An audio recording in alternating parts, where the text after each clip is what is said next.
Hello everyone, I am not good at lying. Welcome to my second video on lucid dreaming. Now, in this video I'm going to kind of go over what I went over last time, but the essentials are, in this video I'm going to tell you the multitude of ways to lucid dream yourself, what lucid dreaming is, and I'm going to go over what I went over last time, and then give you some ideas of what you can do while lucid dreaming. So, let's get to that.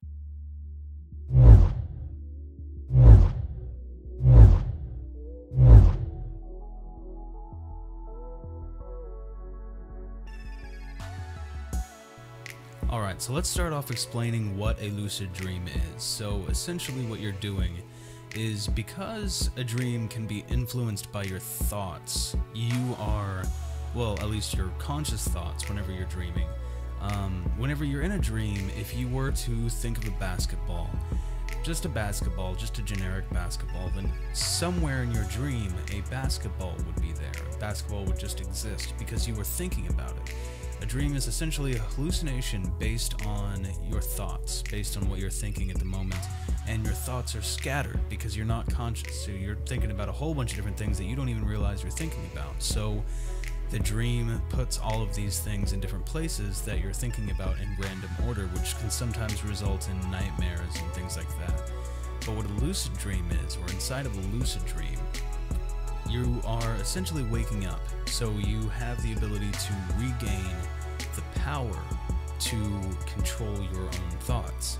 And if you can control your own thoughts inside of the dream, a dream that's based entirely, or a hallucination that's based entirely on what you're thinking about, then it's possible to influence how that dream goes, or to control every single aspect of the dream that you can possibly think of. No matter what it is, you can do it inside of the dream after you've gained consciousness, because it is essentially just a hallucination.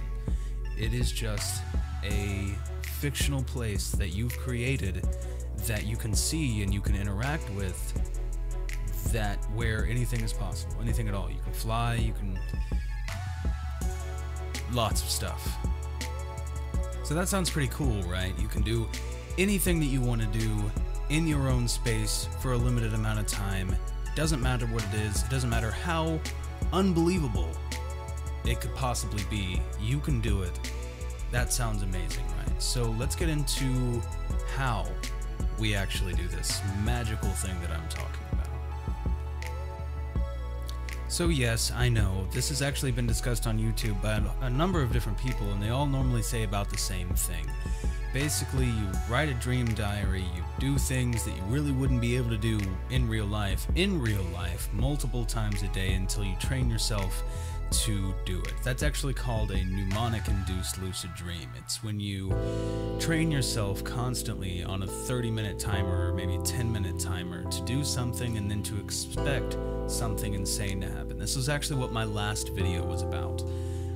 It was about this mnemonic idea. So basically what you do is you train yourself, like every time you snap, then a chicken's gonna fall out of the sky and explode and destroy the city that you live in. No, I don't know why I chose that.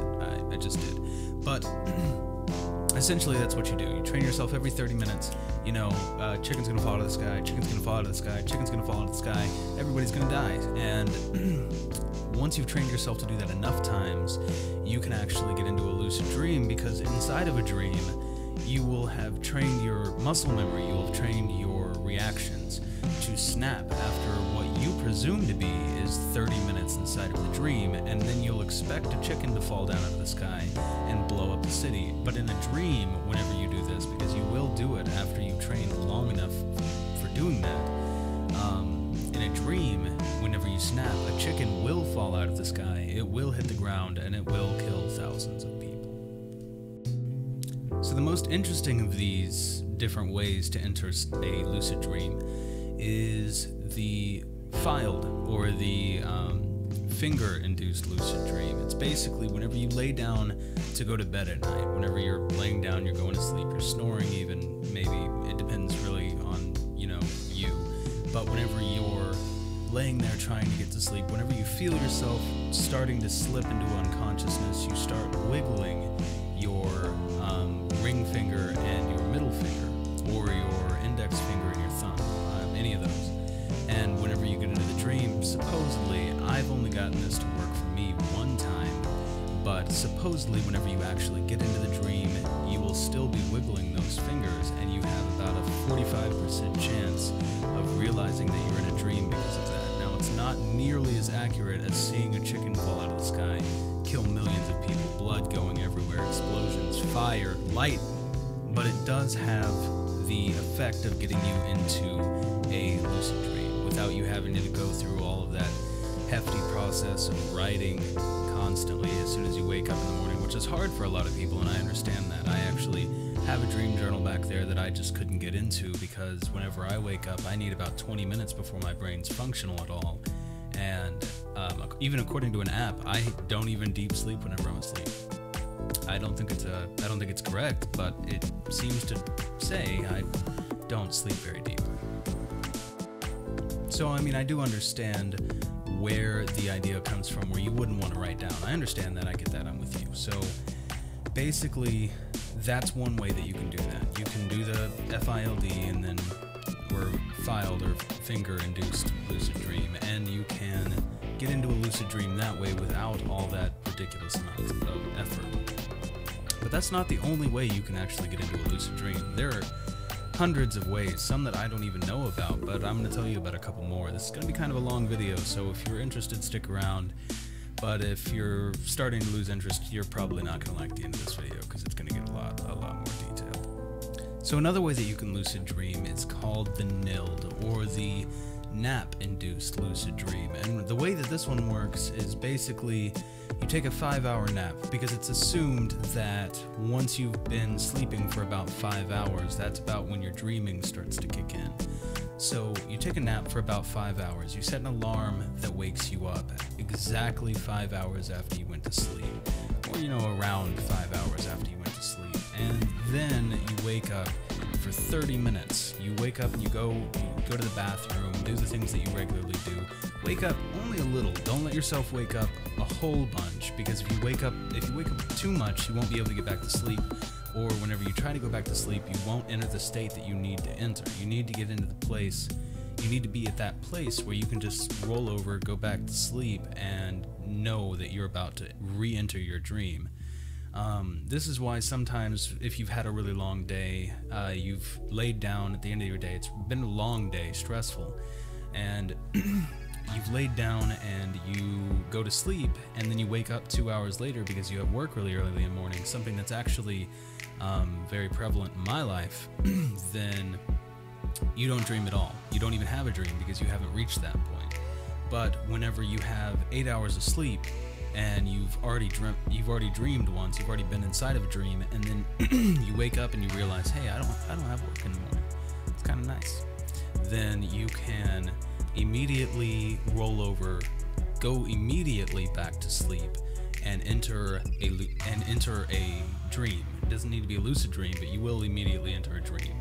This is called a REM rebound, and it can happen at two different points in sleep. Basically, the reason that this happens is one of the reasons that this happens is that you've gone far too long without sleep, and you need to dream, because dreams help us form memories and things like that. That's the explanation. It may not be how it actually, or the reason that actually happens, but if you've gone for a very long, extended amount of time without sleep, you can hit the bed and immediately hit a dream without having to wait any amount of time. You're immediately inside of a dream. Or you have already dreamt, you've already been asleep, you've already had all the deep sleep that you need, so whenever you lay down and you go back to sleep, you end up going back into a dream. And those are pretty much the only two reasons that can happen. So the nap-induced lucid dream can actually benefit you in a whole bunch of different ways, or not benefit you, but benefit from in a whole bunch of different ways. Having a little bit of caffeine whenever you first wake up. So you go get a Coke, just Coca-Cola, you drink maybe a third of it, you put it back down whenever you're waking up. Don't turn on all the lights in your house because that'll wake you up too much. Light actually kicks in a whole bunch of systems in our brain that help us wake up in the morning. But you run, you go get a Coke, you drink about a third of it, you go to the bathroom, and then go immediately back to bed. That'll take you about 10 minutes, maybe 15, depending on how fast you want to drink the Coke and how fast you desperately want to get back into this lucid dream thing that I'm talking about on the internet. And supposedly whenever you go back to sleep from that point, you will enter a lucid dream where you have about a 60 to 70% chance of diving directly into a lucid dream. No dream journal required. Though a dream journal is still helpful, and let me go ahead and talk about that now before I dive into one of the other ways that you can actually lucid dream. So the dream journal, something that is widely talked about whenever you actually go and you look up this lucid dreaming thing. You will very likely run into multiple people on the internet telling you that you need to have a dream journal, you should have a dream journal. Whenever you get into lucid dreaming, you need a dream journal. By the way, go buy a journal, write it down in your to-do list, go to the grocery store, buy a journal, write in the journal whenever you wake up, because that's a dream journal and it's needed.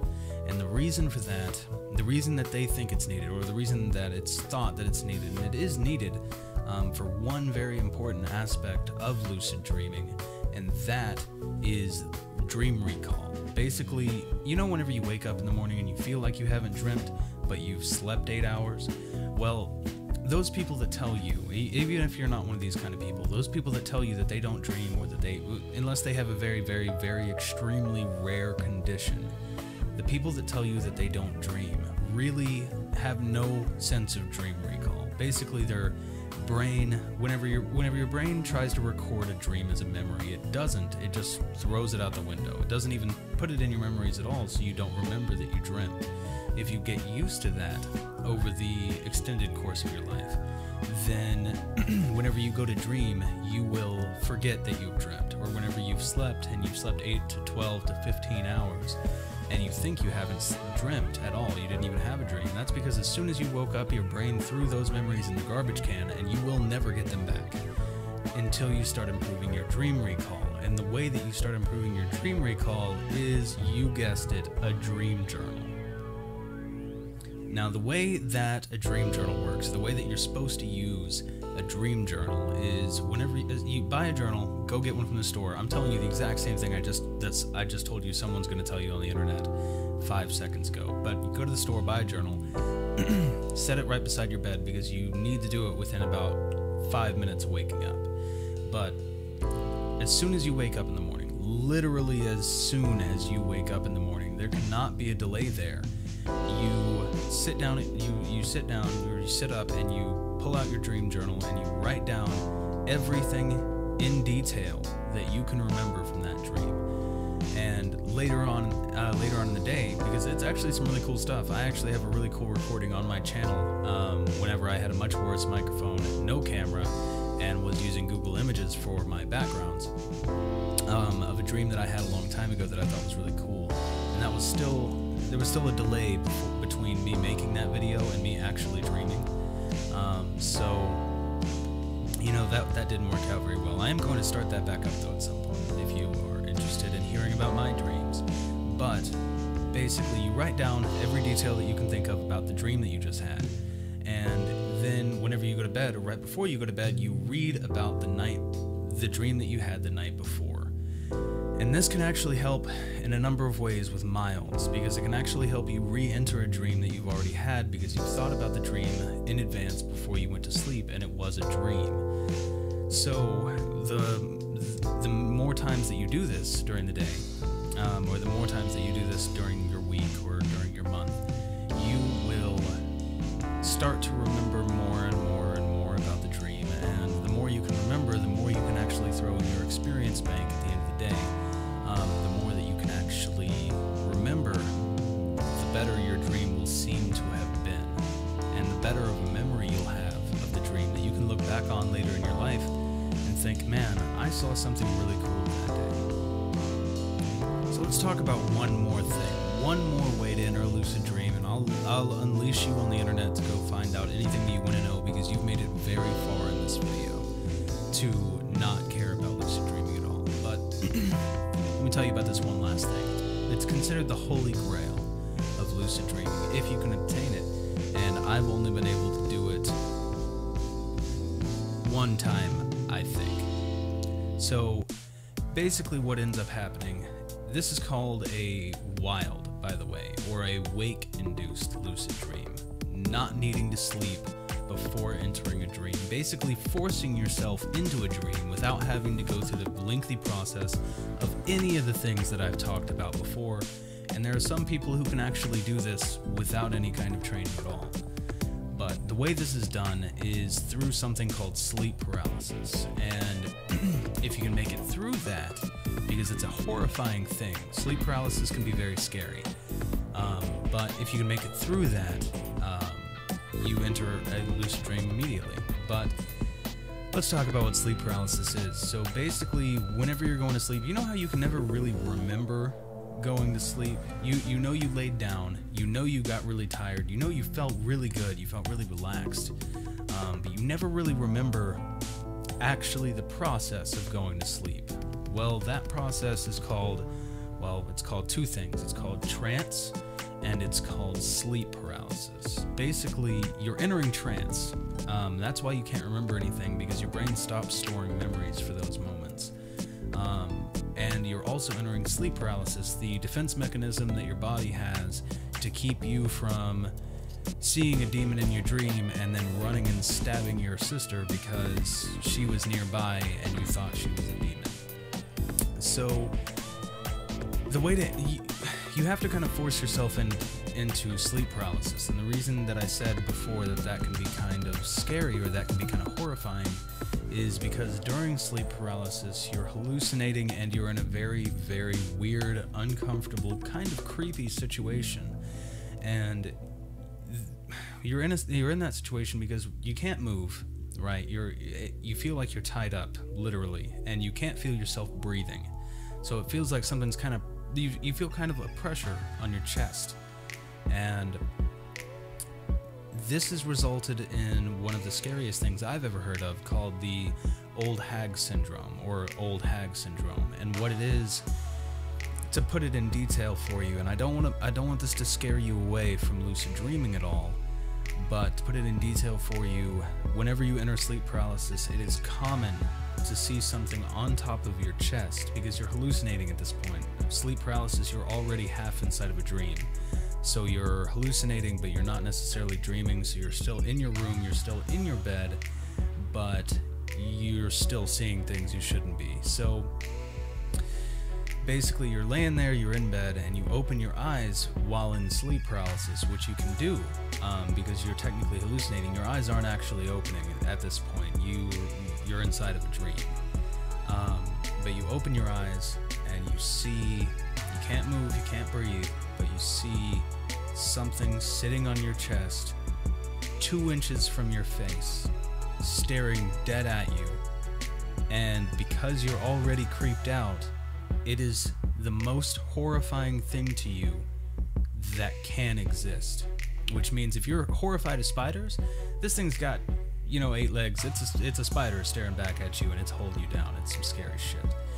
But the thing that you have to remember here is that is only a factor that's only there because you're scared of sleep paralysis to begin with. If you open your eyes expecting to see a color you've never seen before, or you expect to see a city that doesn't exist, you will see a city, or you will see a butterfly, or you will see a color, or you'll see anything but something horrifying. And that's something you've got to remember. But whenever you go to look up wilds, whenever you go to look up sleep paralysis, you'll see something pretty scary. And the actual condition, people who have the condition that they enter sleep paralysis regularly without wanting to, I do not envy those people very much. And I feel your pain because I've been there. But anyway, the way wilds work is you put yourself in that position. Basically, you try to keep yourself awake while sleeping without moving to trick your brain into releasing that defense mechanism to put you in sleep paralysis before you're actually asleep. And you can do this a number of different ways. So say you're laying there, you're trying to keep yourself awake. I would say maybe count down and try to focus on counting down from 600. Let's try 600 because 600's it's a good number. So just count down in your head from 600, count it with your breaths, and try to focus on every number. Try not to miss a number, but try also not to move, and try to relax. If you can relax, not move, keep your mind distracted, and breathe regularly, as if you were trying to sleep, which you'll develop. You don't need to start and force yourself into that, because that's not going to work. But you're laying there, you're breathing, you're counting down, your breath will automatically adjust after you get relaxed enough. So don't worry about that, because a lot of places on the internet tell you, you know, just focus, dead focus on your breathing, and things will turn out okay. Don't do that. Don't focus on your breathing. You do want to focus on your numbers that you're counting down in your head, but don't focus on your breathing. And if you lay there long enough, because it's going to feel after a little while that you've been laying there for half an hour when you've actually only been laying there for about 10 to 15 minutes. You have to keep focused on that. If you've actually been going for an hour, I don't want to say check, but if it feels like you've been going for like 6 hours at this, or a really long time, then stop, because it's probably not going to work for you. It only works for a certain amount of people. It doesn't work for everybody. So I don't want to be telling you to sit there for the rest of your life on the bed waiting for something that's never going to happen to you. You may just fall asleep. But if you can, and then counting down, you won't reach 0. You shouldn't reach 0 anyway if you're following your breaths. So that's a good way to tell, I guess. But if you're counting down from 600 and you hit 0, it's not going to work for you, and you probably should be asleep. But during that process of counting down from 600, I know I'm being kind of lengthy here, you will eventually enter sleep paralysis, and you can tell because you'll feel something like a tingle coming up from your feet, going up to your head, and then it'll get more and more and more intense until your body goes absolutely numb. You can't feel any part of your body. You can't even feel your breathing. And whenever you can't feel your breathing anymore, you're in sleep paralysis. Be prepared, because auditory hallucinations, those things are real, and those things are going to happen. So try to keep yourself calm and do not freak out. If you freak out too much, you'll just wake up. And if you only freak out a little, then you'll get creeped out and you'll see something scary and you'll hear scary shit. But you'll continue to tone more and more stuff out. You'll have more and more auditory hallucinations. You'll have more visual hallucinations if you decided to open your eyes. You'll have more and more of those until eventually everything blacks out, and the next second, you're in a dream. You're awake and you have full control. Yeah, pretty cool stuff. So that's about all that I have the breath for right now. I may do a part 2 if you guys really want to know more about it. But let's go ahead and skip over to some cool things that you can do in a dream. Things that I personally would love to do if I ever get the amount of control to do this. But if you guys are still interested this way crazy far into this video, then I have some things for you guys to try whenever you actually do it, because I know that you guys will be able to, and you guys will do great at it. So, you're inside of a fictional place, right? This is something that I've always wanted to do. I have faith in you guys. But you're inside of a fictional place. Everything inside of a dream is controlled by your subconscious, right? This is something I need to let you guys know before I tell you the rest of this. So everything inside of a dream is controlled by your subconscious. If you're talking to somebody, your subconscious is generating their answers or their responses back to you. That's why they can sometimes seem a little slow, or sometimes they can seem a little smarter than you. And if you're talking to your subconscious, great. But if you're talking to your subconscious and you ask it a question, what kind of response is your subconscious supposed to give you? Is it supposed to tell you a lie, which it can do, or is it supposed to tell you the truth? And if you were to ask it something that you don't know the answer to, would it be able to answer you because you do know the answer, because it's somewhere in your subconscious? And I'm not saying like how to build a nuclear weapon. I could really use that. I could really use that right now. I'm saying, how do I feel about this person? Have you ever been confused like that? Have you ever been confused about how you feel for somebody? What if you could find out immediately, just by asking your subconscious. The best way I found to do this, or the best way I found to, or I thought of to do this, is to imagine yourself around a corner. Now that can be kind of scary because it's what your subconscious thinks you look like. So if you have any faults, they'll be exaggerated in whatever comes out of that corner. It's one of the reasons mirrors are a big problem inside of dreams, which I guess I should have mentioned at some point. Avoid mirrors, guys. The guys who left before you, they're gonna have a hard time, but avoid mirrors. Anyways, so you see whoever you're supposed to see. You see yourself exaggerated as you are to your subconscious or in your head, and ask it a question, and then think it's going to tell you the right answer. And then let me know what you get. Let me know your answer that it tells you, because that is something I've always been extremely interested in, because if you can actually get it to do it, and it's actually correct, then you can change things about yourself. That inevitably proves that inside of a lucid dream, you could say, hey, I really don't think I want to eat pencils anymore. I really want to stop eating pencils. It's something that it makes me, it makes me a little weird that I eat pencils, but I'm a little bit okay with it, but I'd really like to stop. And then you wake up, and because your subconscious wants you to stop, you don't have the desire anymore. That's something that I am extremely interested in. So that's just one thing out of many. Of course, you can do 100,000 different things. A lot of people just choose to fly around everywhere that they want to go. They just fly. Some people choose to have wet dreams. That option's there, I guess. Some people choose to do cool things, like turn themselves into a superhero that can shoot lasers out of their eyes. So that'll happen. You can do anything you want to, or stop time, or do something like that. You can do anything you want, with anyone you want, whoever you want. All the things, bam. Anyways, guys, thank you very much for sticking around. Thank you for watching this entire video, because it was very, very long.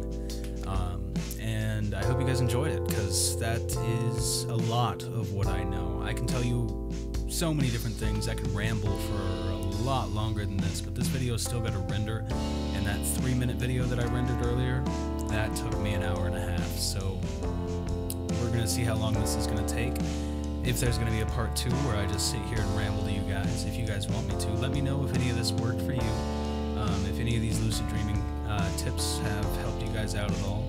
And I hope you guys have a great day, great week, great month, great everything that you can think of. I hope everything's wonderful for you.